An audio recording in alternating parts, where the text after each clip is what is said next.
ఆ రక్షణ ఎలాంటిది అని అంటే దానికి కాస్త ఎక్స్ప్లెనేషన్ ఇస్తున్నాడు.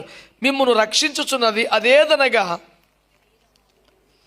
శరీర మాలిన్యమును తీసివేయుట కాదు కానీ. అంటే ఈ బాప్తిస్మం చేసే పని ఏంటి?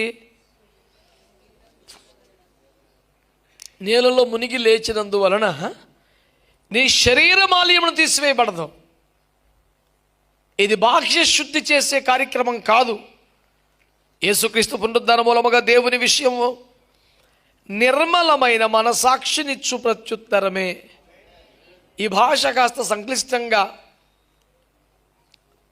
కాస్త అతి విశేషముగా ఉన్నది గనుక నేను సింపుల్గా చెప్తున్నాను.